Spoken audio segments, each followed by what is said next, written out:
What's up everybody, Commander Sanctum here, and today we're taking a look at the new blue-white-black Commander Precon from Final Fantasy, Scions and Spellcraft. For this Precon upgrade, we're going to be swapping out 10 cards from the original deck for a new set of 10 that, combined, will be under $15 on TCG Player. The purpose of the 10 card $15 combination is that this upgrade will be more geared towards someone who may go to an LGS with some friends, play with the Precons a few times, then want to quickly and cheaply upgrade them in the store.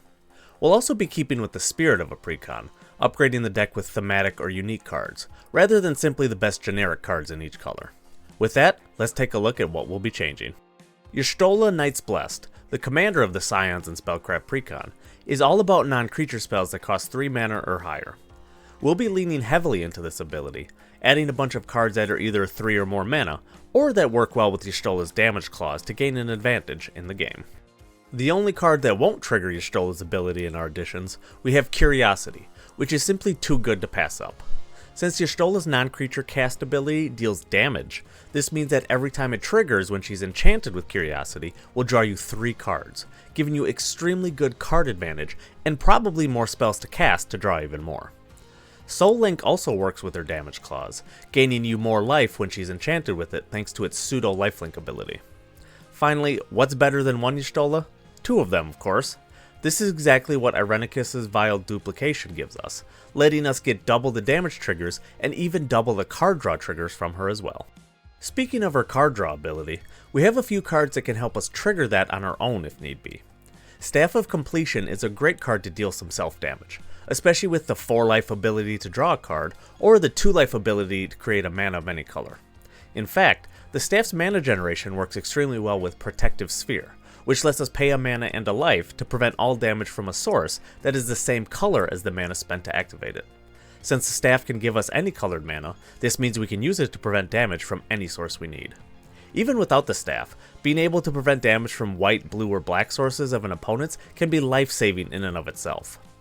Painful Quandary is a great way to get Y'shtola's card draw trigger every turn, since your opponents will need to either pay 5 life or discard a card, both things which are advantageous to us.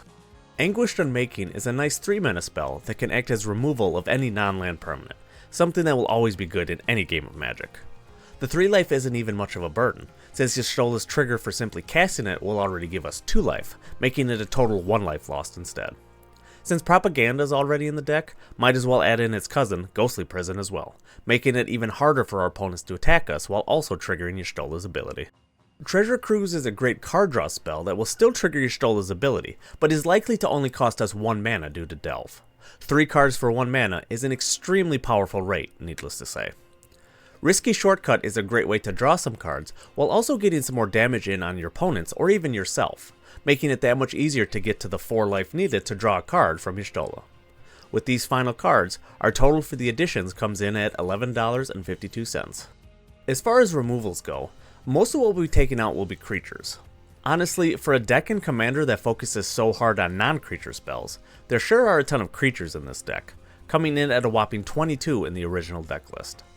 We'll start by taking out some creatures that don't really synergize very well with Y'shtola in Thancred Waters, Tataru Taru, Ardbert Warrior of Darkness, and summon Good King Mohg XII. We'll also take out Estinian Varlino and Hraesvelgr of the First Brood, 2 cards that synergize well together, but not much outside of that. They both do have non-creature spell cast triggers, but they're more geared towards combat, whereas we're more trying to win with Y'shtola's damage triggers instead. Hypnotic Sprite is another removal, since it's just too inefficient to really want, even though its adventure can trigger Y'shtola. For non-creature removals, we'll take out Sage's Noliths, which doesn't fit with our strategy, Into the Story, which has basically been replaced with Treasure Cruise since it's far more efficient, and Bastion of Remembrance, which is again more creature focused than anything and works best in token decks. Let me know what you think of this quick and cheap Precon upgrade for Scions and Spellcraft from Final Fantasy. If you have any other cheap additions you think would fit well with our non-creature spell theme, leave them down in the comments below. I'd love to see what other options you all have that fit in our arsenal. If you like this video, make sure to drop a like and subscribe to be notified of the next Precon upgrade for Final Fantasy. See you all in the next one.